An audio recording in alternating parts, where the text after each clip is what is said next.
Di sana, di sana nggak ini tuh. Bidangnya di tempat orang tidak boleh. Baik. Terkait dengan ketahanan pangan ini eh, ada beberapa hmm, ilmu yang menunjukkan ketahanan pangan rumah tangga itu sangat penting dan merupakan bagian dari apa yang syariat atau tujuan syariat untuk menjaga sumber. Ini yang perlu kita ketahui bahwa kita bukan merupakan anggota rumah tangga yang berdiri merupakan pangan yang berisi. Bahkan sekarang kalau di negara kita itu kan ada MDB gitu ya. Ada bagaimana hal tersebut itu mungkin ada kan itu karena merupakan hal yang sangat penting. Karena ketahanan pangan di rumah tangga itu nanti akan dihitung baik titik kepribadian, kemudian kecerdasan, walaupun semuanya itu tidak mutlak dari pangan, tapi salah satu pendukung untuk eh, pertumbuhan fisik, kecerdasan, ketahanan terhadap penyakit itu adalah dari pangan. Kemudian eh, rumah tangga atau keluarga itu merupakan unit fundamental di masyarakat. Jadi unit terkecil dari masyarakat itu adalah rumah tangga. Itu rumah tangga yang sesungguhnya itu ada ayah, ada ibu, dan ada anak. Ya. Itu eh, pemahaman keluarga secara umum walaupun ada beberapa yang tidak seperti itu. Tapi pemahaman umumnya itu seperti itu. Jadi unit-unit kecil itu nanti akan membentuk masyarakat dan ketahanan pangan yang dimulai dari tingkat rumah tangga itu akan mempengaruhi ketahanan pangan pada tingkat yang lebih luas. Jadi ketahanan pangan dari masing-masing rumah tangga itu nanti kalau di masyarakat kita itu kan ada rumah tangga, kemudian ada desa wisma, kemudian ada RT, ada RW, ada kecamatan, kelurahan, kecamatan, dan seterusnya negara, gitu ya. Nah, eh, rumah tangga yang tahan terhadap guncangan, terhadap perubahan apa yang ada di sekelilingnya, artinya rumah tangga yang kuat, itu nanti akan mendukung kekuatan juga di tingkat desa wisma. Desa wisma yang kuat, ketahanan panganannya itu akan mendukung di tingkat RT dan seterusnya.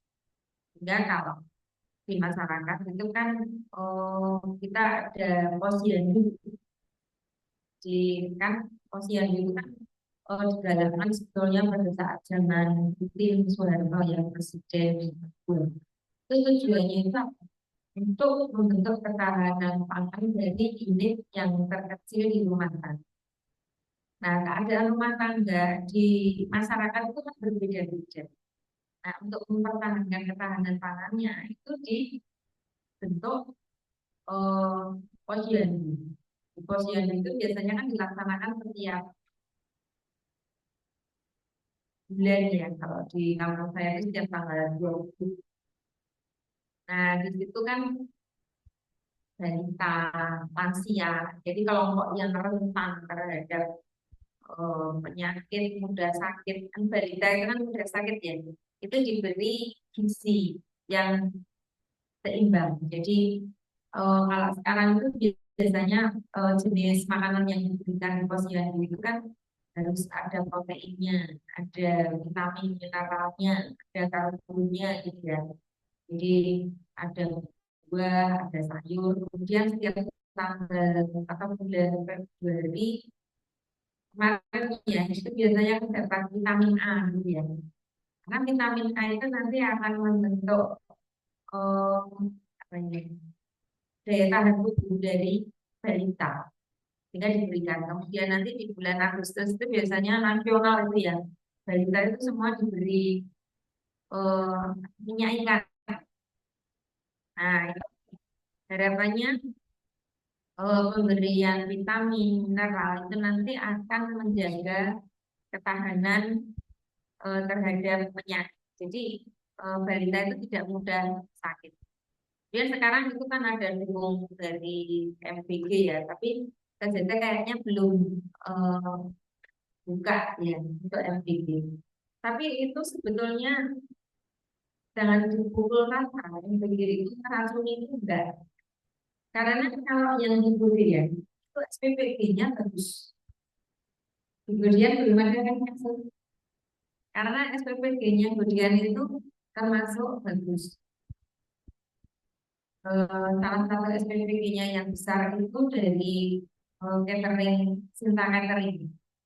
Dan itu sudah apa ya, jadi begini, memang berita-berita buruk itu lebih cepat menyebar dibandingkan berita baik, gitu ya.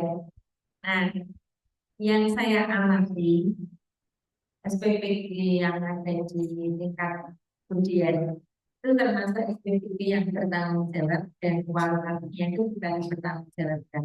Jadi kemarin saya memperkatakan jadi bisa itu berbeda dipergunakan untuk ikut MPP. Kenapa? Karena pertama bisa membantu apa ya isi dari santri. Karena itu menunya itu kan eh, menunya itu ganti terus gitu ya. Dan pasti ada protein, ada karbohidrat, ada vitamin, ada mineral. Dan eh, selama ini pengalaman yang di MBG di Budian itu eh, apa ya nilai dari isinya itu bisa dipertanggungjawabkan juga harganya itu bisa dipertanggungjawabkan. Nah, kalau di SPBD yang lain kan beragam ya. Bahkan di kota saja kemarin ada kasus keracunan. Tapi sampai saat ini itu kemudian masih aman itu karena memang kendalinya itu relatif bagus. Jadi memang sebetulnya oh, itu tadi saya sampaikan berita yang dulu di keracunan itu lebih cepat menyebar. Kemarin kasus keracunan itu kan yang di DIY itu kan ada di Bantul, ada di kota begitu ya. Nah, terus yang terakhir kemarin di Sulawesi. Jadi sebetulnya posisi kritis dari badan pangan yang nanti akan meracuni itu sebetulnya sudah terdeteksi. Karena di SPPD itu biasanya ada ahli gizi. Nah, kalau di SPPD itu sudah ada yang mengamati, mencermati, itu mestinya kasus keracunan itu tidak akan terjadi. Nah, kalau terjadi itu barangkali ada yang kok nggak apa ini masih enak kok. Nah, padahal sebetulnya sudah ada deteksinya itu. Nah, kita sebagai nanti ibu dan calon ya, ini kan mbak-mbak ini kan masih usia SMP, SMA gitu ya. Dan nanti harus tahu bahan makanan yang nanti eh, ada cirinya sudah bersih, sebaiknya tidak diolah, terutama bahan yang berasal dari daging, ikan, kemudian telur. Kalau telur itu berarti sudah kelihatan ya.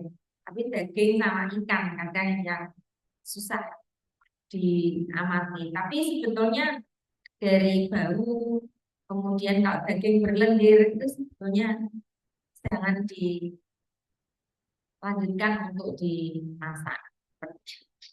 Ini sekedar cerita ya.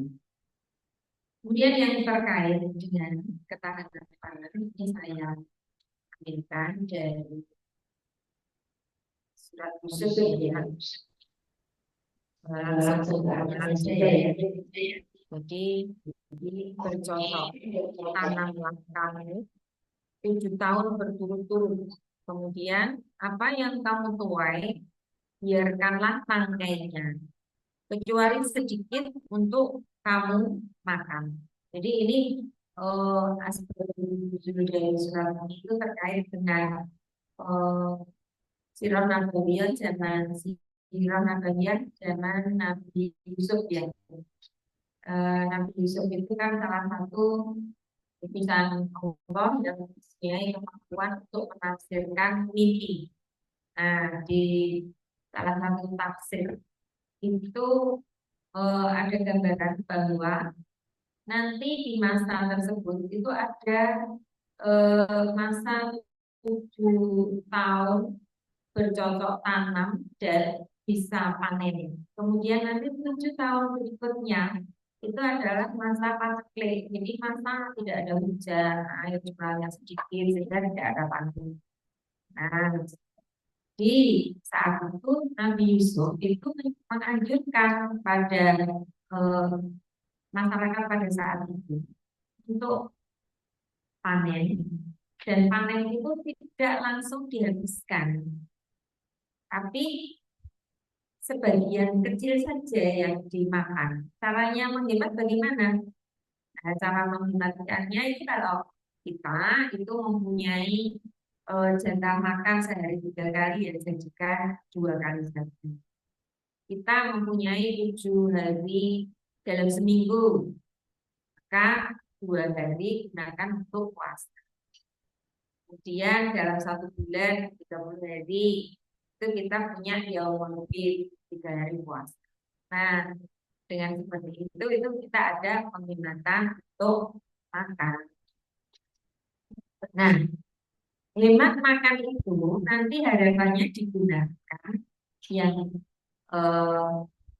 tabungan makan itu digunakan untuk pada masa-masa yang paceklik. Nah, itu sudah diterapkan di zaman Nabi Yusuf.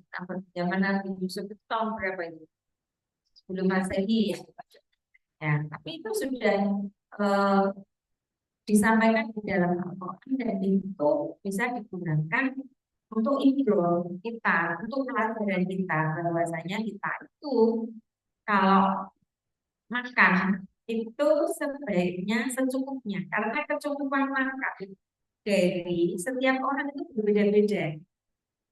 Nah, kalau secara ilmu gizi ya, kecukupan makan itu bisa dihitung dari berat badan. Nah, berat badan orang Indonesia kecil-kecil ya. Rata-rata berat badan itu paling 50 sampai 60 ya. Di sini ada yang beratnya 70, ada kan? Paling 45, 50, 55, 60 gitu ya. Nah, orang yang berat badannya 60 itu nanti kecukupan makannya itu beda dengan yang orang berat badannya itu 50. Nah, kecukupan itu nanti akan mempengaruhi ke ketahanan terhadap penyakit, kepertumbuhan, nah, seperti itu. Sehingga beda generasi eh, zaman Nabi Yusuf dan zaman sekarang itu beda. Ada yang tahu tinggi dari Nabi Adam itu berapa meter? Kalau kita orang Indonesia rata-rata kan 1,5 sampai 1,7, 1,5 meter, 1,7 meter, 1,7 di sini nggak ada ya. Paling 1,6 ya. Kalau Nabi Adam itu tingginya berapa? Ada yang tahu? 30 meter. Nah, katanya tuh sama pohon kelapa itu lebih tinggi Nabi Adam. Itu kan tinggi sekali.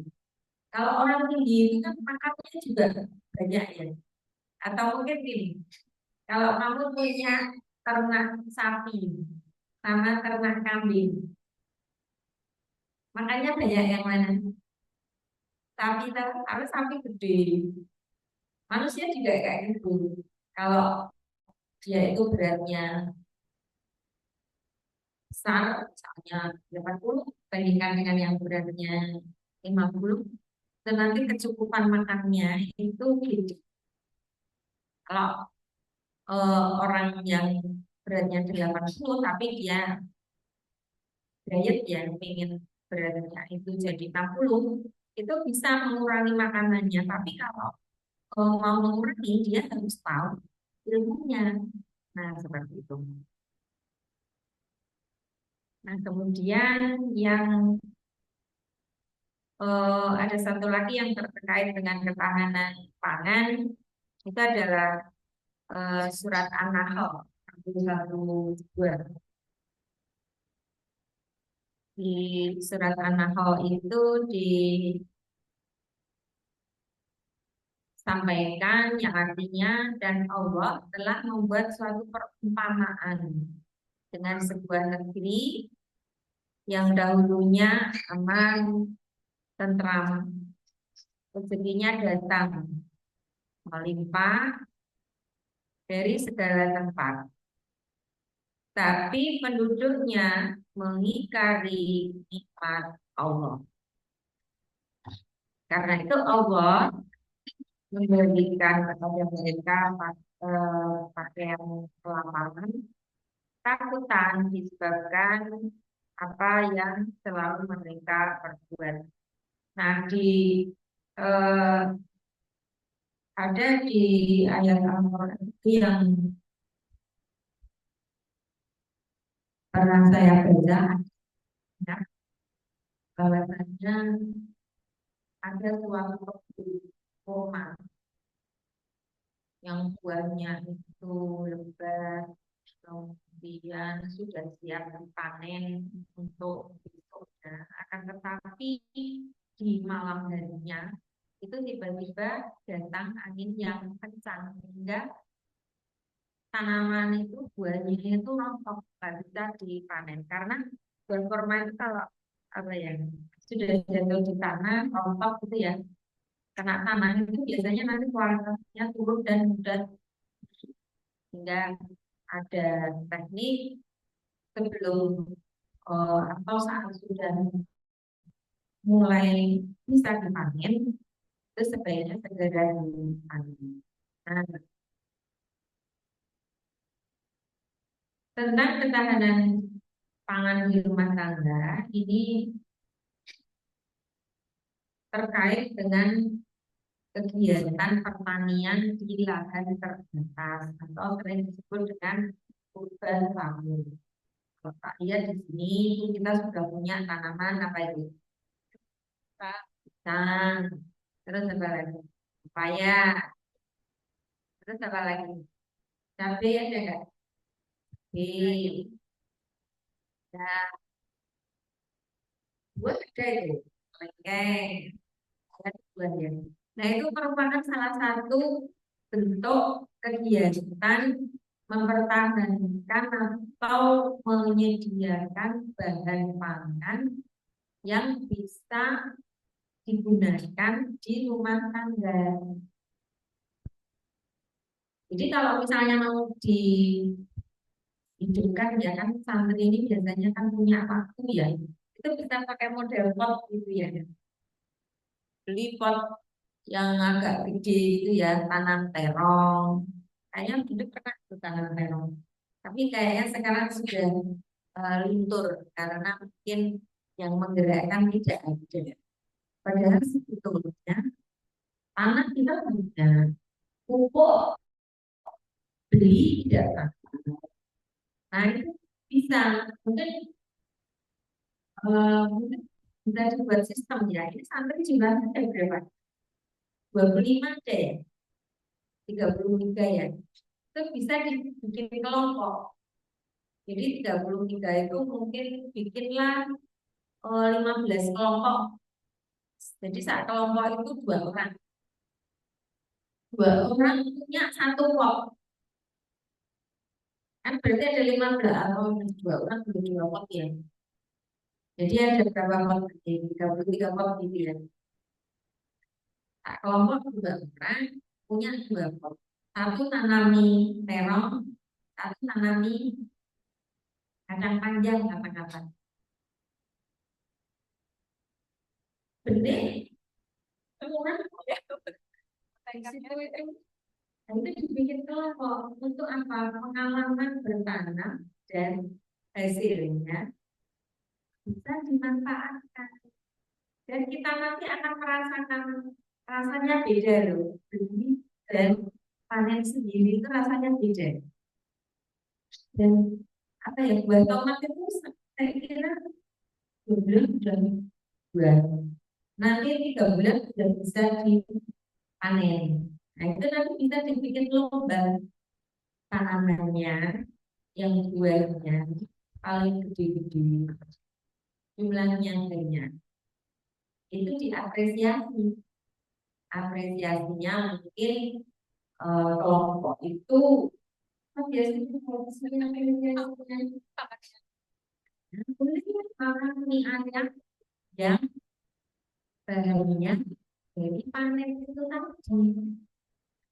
Jadi sebetulnya sederhana saja kalau kita mau menghidupkan, kalau nama kerennya itu urban farming ya. Ini tujuannya itu untuk memenuhi kebutuhan pangan keluarga. Itu nanti akan memberikan apa ya, rasa memiliki.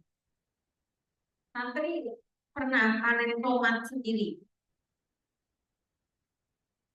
Pernah belum? Pernah. Di sini belum kan? Nanti Mbak Ati, Tante Ati, pernah tapi lama. Dewi digalakkan lagi karena itu sayang itu lahannya itu ada lahannya masih luas. Nanti posnya dari saya, Wes. Kemudian kalau benihnya bolehlah dari saya. Itu untuk melatih apa ya, kesungguhan kita.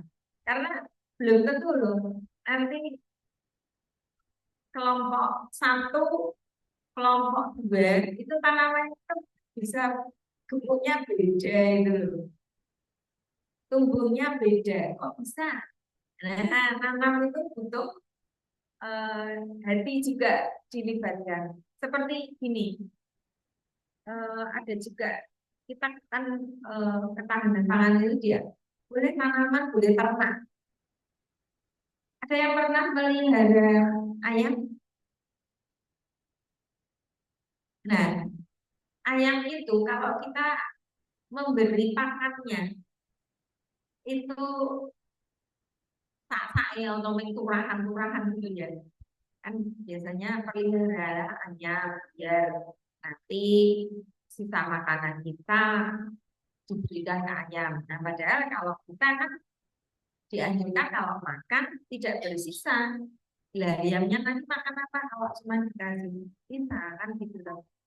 Nah, kalau kita memelihara hewan itu juga harus ada muncul kasih sayangnya.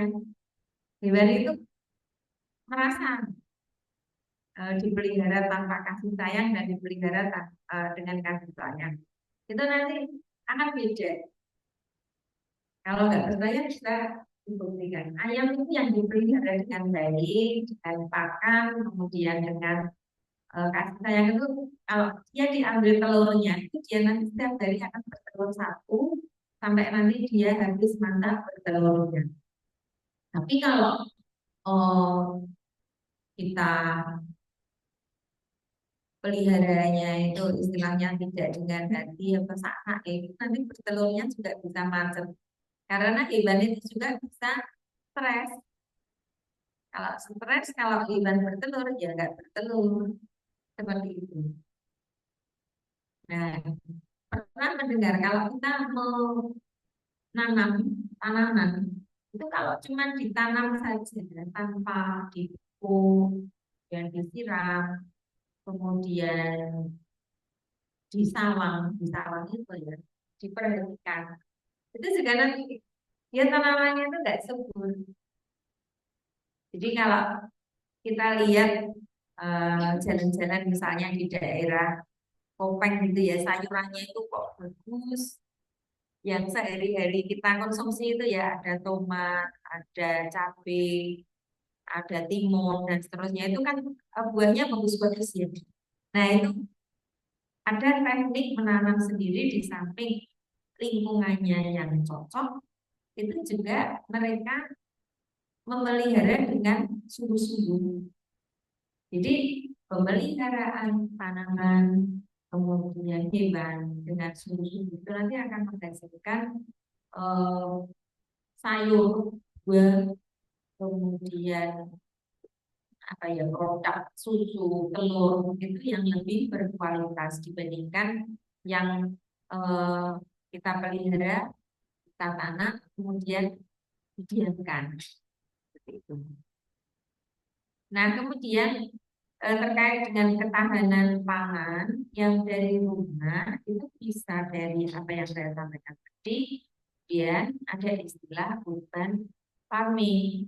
Nah, urban farming itu eh, merupakan nama keren dari usaha tani yang dilakukan di daerah perkotaan.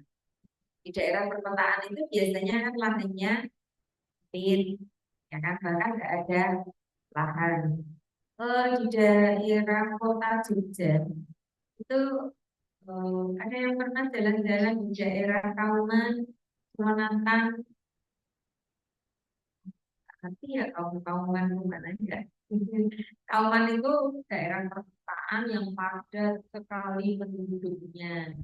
Jadi jarak rumah satu dengan rumah yang lain itu cuma bisa untuk jalan satu orang gini, nggak bisa berpapasan. Kalau di daerah Suronatan itu dekat eh, Mualimah.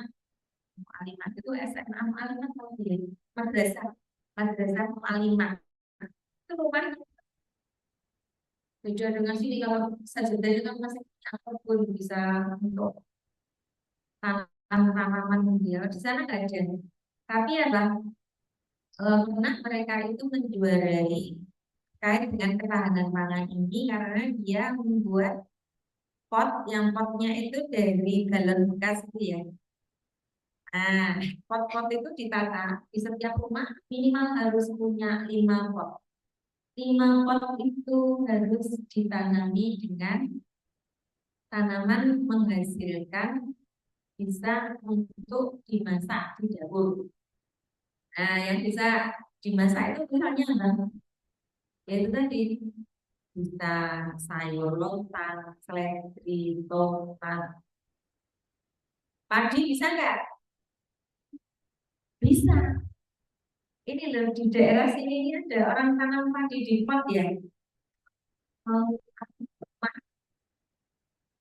sih Mbak gitu.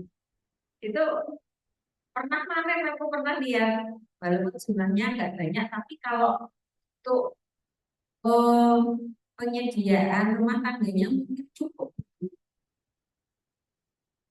Nah, seperti itu. Jadi eh, tanaman pare, ada yang suka sayur pare di sini. Nggak suka ya pahit ya. Biasanya oh suka ya. Itu nanam sangat mudah kalau pas belanja pare. Itu kan ada bijinya. Nanti bijinya itu ditanam gitu. Nanti dia akan jadi tanaman yang menjalar. Ini jalannya kalau nggak ditotol itu kemana-mana ya. Kemudian saya di rumah itu pernah kan beli palu itu ya, kan ada bijinya itu. Cuma tak sebar. Itu dia itu nanti naik sampai mana-mana itu buahnya banyak sekali. Dan buah itu nanti kalau mau dihabiskan sendiri nggak habis sebenarnya. Sehingga bisa sedekah ke tetangga. Kita yang panen halo, halonya itu kalau nanti tanamannya itu bisa eh, setahun itu nanti buahnya banyak sekali. Lebih dari 10 itu bisa disedekahkan kemana-mana. Jadi kita bertani tanam di rumah, bisa sedekah ke tetangga. Kalau tadi misalnya ada pot, kemudian setiap pot ditanami dengan sayur buah, kemudian menghasilkan, itu bisa nanti digunakan untuk masak bersama-sama. Kemudian yang berikutnya, nah kalau terkait dengan jenis pangan, ya jenis pangan itu karbohidrat. Itu kalau untuk sehari-hari kita itu ada beras. Tapi kalau di Madura makan beras itu enggak kenyang. Mereka makannya apa? Jagung. Nasinya nasi jagung. Kalau di Maluku enggak kenyang juga makan nasi. Kenyangnya apa?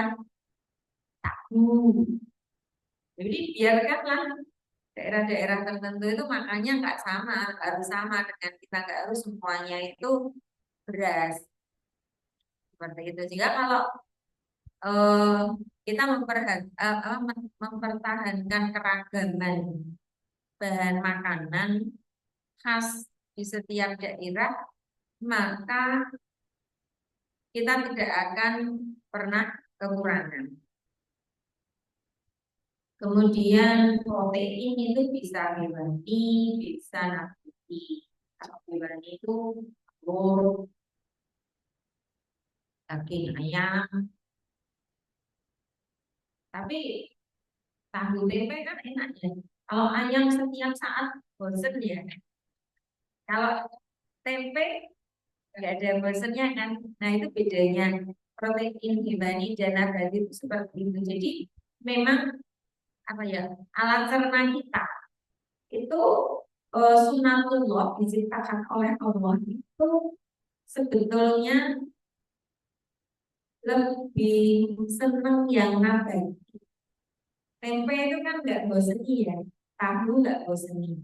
Kalau pas Idul Adha, kita kan setiap hari makannya daging ya. Nanti 3 hari sudah bosen kan, pengen sayuran. Nah itu memang seperti itu.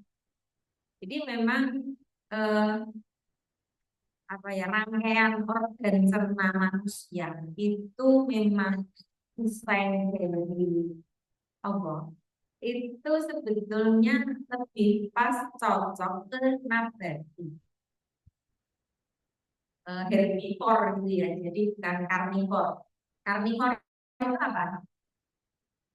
Makhluk hidup yang makanannya, nah herbivor makhluk hidup yang makanannya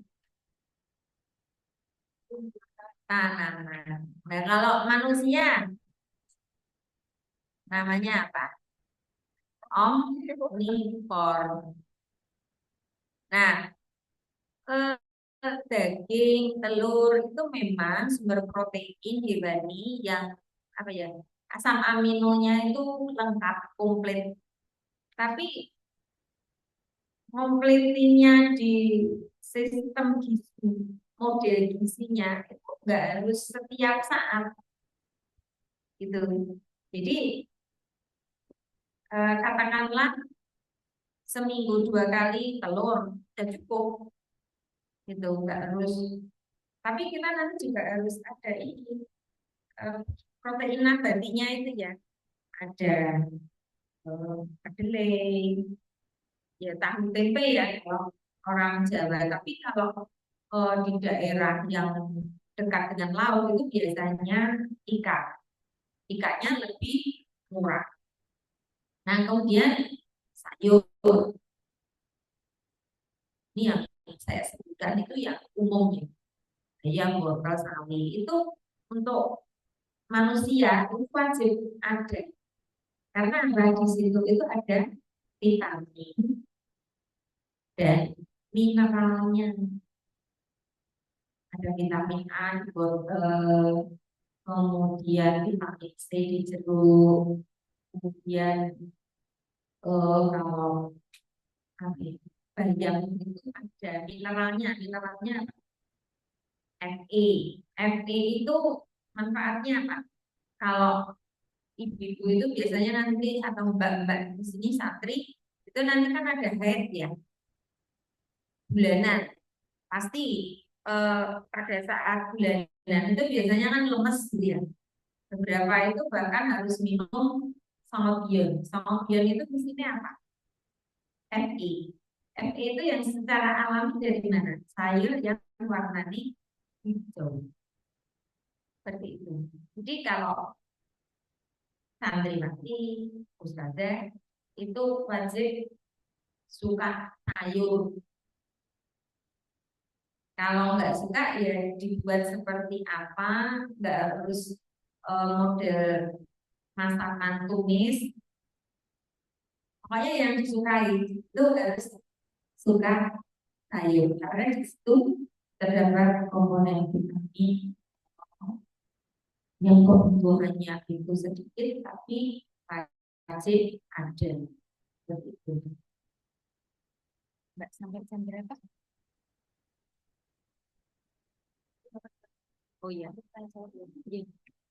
baik. Ini ada beberapa gambaran bukan penting ya. Jadi gambar yang ini itu nanam jagung, tapi di dekat genteng ya. Jadi apinya di atas. Dia juga bisa panen. Kemudian ini nanam apa ini? Timun ya. Timun pakai pot ya. Seperti itu. Kemudian yang di sini nanam padi di genteng. Ini nama nanam eh, kedelai. Terus ini apa? Nanam apa?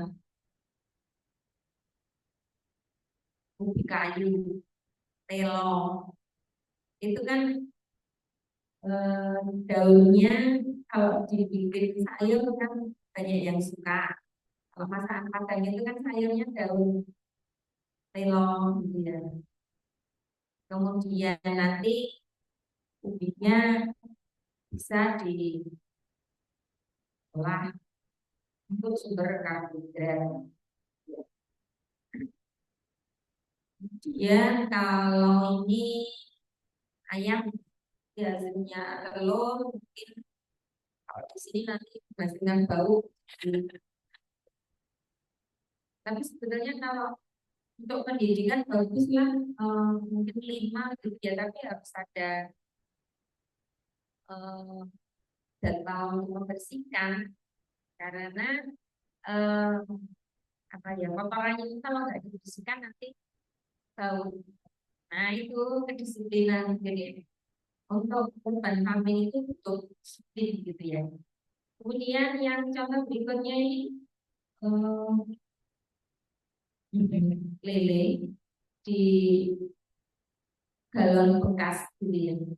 Jadi di galon bekas itu bisa digunakan untuk ternak lele. Di sini pada senang lele bapak ada yang langsung ada. Terus ini apa?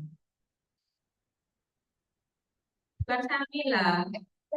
Mbak. Kita di 6 bulan ada ternak ya. Itu kambingnya barusan babaran itu. Jadi ada sampai 3. Tapi mungkin anu ya meliharanya belum pakai santan ya. Tadi saya katakan bahwa pemeliharaan tanah itu pemeliharaan itu harus melibatkan hati. Kalau nggak pakai hati, nggak tahu ya hewan itu juga punya. Coba aja kalau kamu suka kucing, suka halus-halus, kucing itu nanti akan ngikutin kamu. Karena dia suka sama kamu, dan coba kamu tendang, nggak mau dekat dia. Hewan itu kayak gitu. Nah, mudah-mudahan ternak yang di kelompok itu saya berharap bisa menjadi kayak pembelajaran lah di santri yang di sana kan di rolling ya yang putra ya. Sehingga teman itu kalau dipelihara dengan sungguh-sungguh ini ada dua induk melahirkan yang satu kembar, tapi yang satu yang kurang asli itu ASI, air susu kambing ASK. ASI juga ya, air susu ibu kambing ASI. Karena kembar itu butuh ASI, ASI banyak ya. Nah, bukan kayaknya yang satu kalah kayaknya. Terus harusnya yang di dekat sana tahu oh, kurang ASI ya ditambahin ini pakai susu formula ya. Ya, ya nggak apa-apa pakai susu formula mau kurang kok.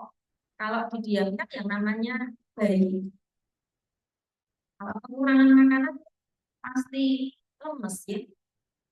Kayaknya mati itu yang satu, jadi tinggal dua. Artinya di sana itu kan bedanya kalau lahiran itu anaknya pada mati karena apa? Ya kurang salah dengan kita dengan manusia.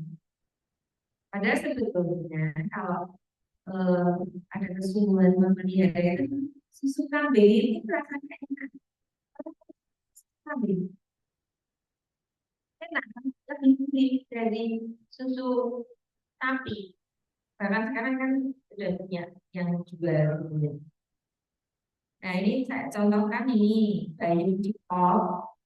Dan nanti kalau kalian bisa untuk mencolok bayinya dari terus dari pocong,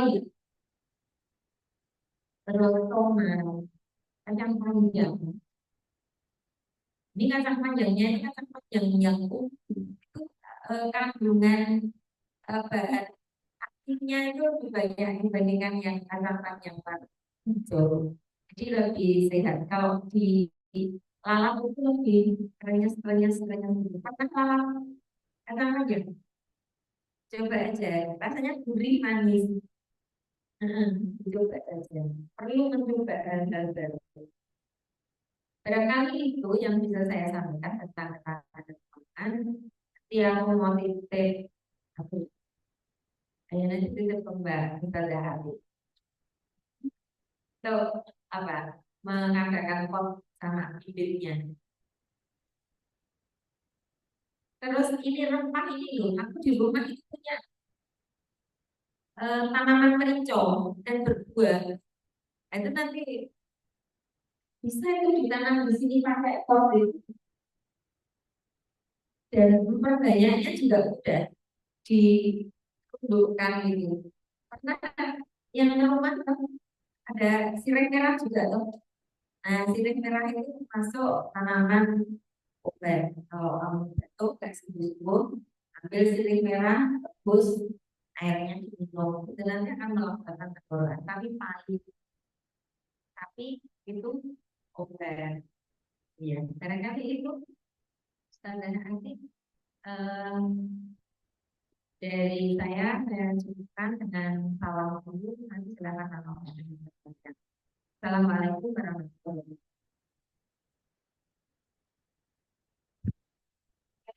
Itu dan Mbak, ada yang tidak ditanyakan? Ya,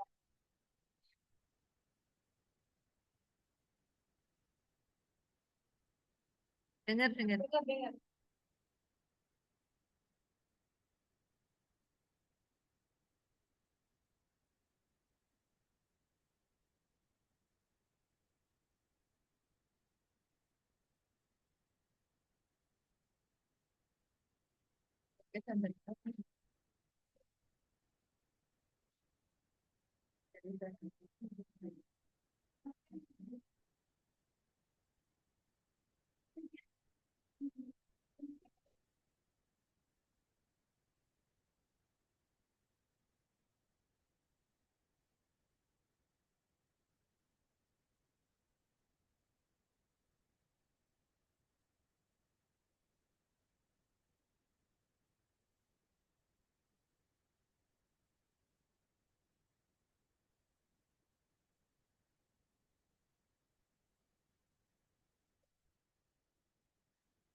Terima kasih Mbak Ain.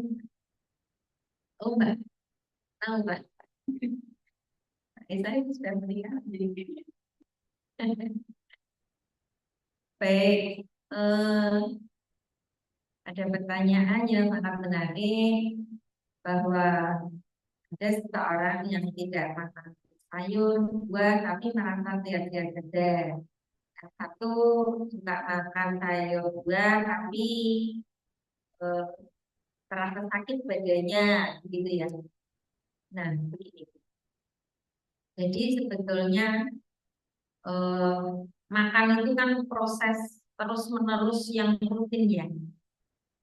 Kalau seumurmu ini itu metabolismenya atau proses cerna dan proses menjadi tenaganya itu masih bagus. Artinya makan apapun perut nggak masalah, kenyang nggak sakit perut, makan sambal nggak masalah, makan apa ya rujak yang kecut nggak masalah, gitu kan? Sekarang itu kan ada apa itu makanan sebelah itu ya, tahu nggak sebelah? Kan musim no sekarang sebelah yang di mana harus banget. Nah itu nggak apa-apa. Tapi ini umurmu kan masih berapa? 15, 16, 20, berarti berapa? 30, masih tidak apa-apa. Makanya mungkin sembarangan nggak apa-apa. Tapi nanti kita itu kan akan tambah tua ya. Itu muncul itu nanti umur 40 yang nggak suka sayur itu biasanya nanti perutnya itu apa ya organ cernanya nggak sekuat dulu ya sehingga nanti BAB-nya nggak lancar. Kalau BAB-nya nggak lancar apa akibatnya? Sembelit, sembelit mana akibatnya? Ambeien. Gitu. Kalau usia-usia masih muda itu masih istilahnya apa ya? Masih elastis ya ototnya, organ-organnya. Makanya kenapa nah ini pentingnya ini besok kan sudah jadi ibu muda yang besok jadi ibu harus membiasakan ada sayur buah di rumah di menu itu menjadi wajib karena ujung tombak menu makanan di rumah tangga itu dari ibu. Kalau ibunya nggak suka masak, sukanya yang praktis, goreng tempe, goreng tahu, goreng telur. Nah, itu nanti yang kasihan itu memang proteinnya cukup itu. Nanti vitamin mineralnya kasih sekarang banyak ya vitamin mineral yang bisa mengi anak-anak yang modelnya jadi gitu ya. Tapi itu nanti merusak kebiasaan anak itu. Jadi sayur, buah itu wajib dibiasakan.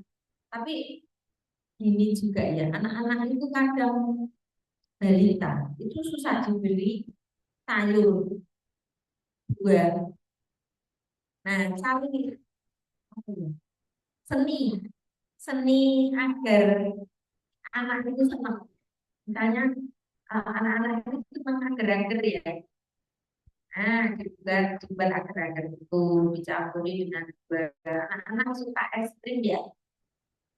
Bikin es krim dari buah buat dibukukan gitu ya mau seninya seperti apa buah itu nggak harus mahal di sini ada pepaya pepaya itu jangan dianak-anak pepaya itu adalah buah yang vitamin mineralnya komplit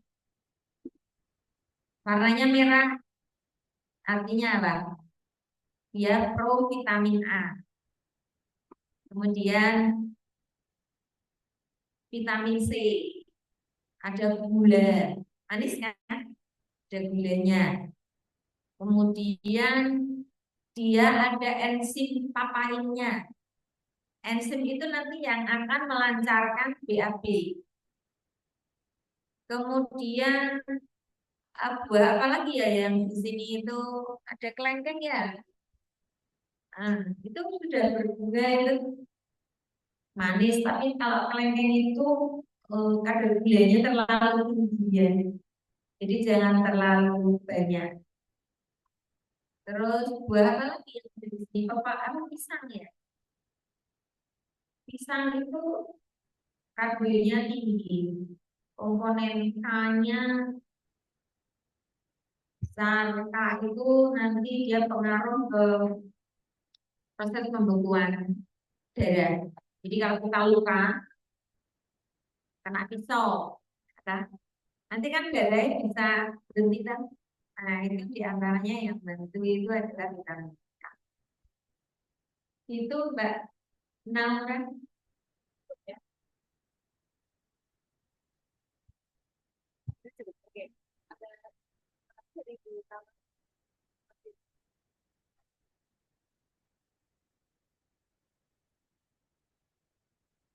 Baik, terakhir dari saya, mudah-mudahan apa yang kita lakukan di sore ini bisa memberikan kemanfaatan, memberi bekal pada kita semua, dan mudah-mudahan kita bisa menyelesaikan bulan Ramadan tahun ini dalam keadaan sehat, bisa melaksanakan ibadah wajib dan sunahnya, dan semoga Allah selalu ridhoi dengan segala kegiatan yang kita lakukan.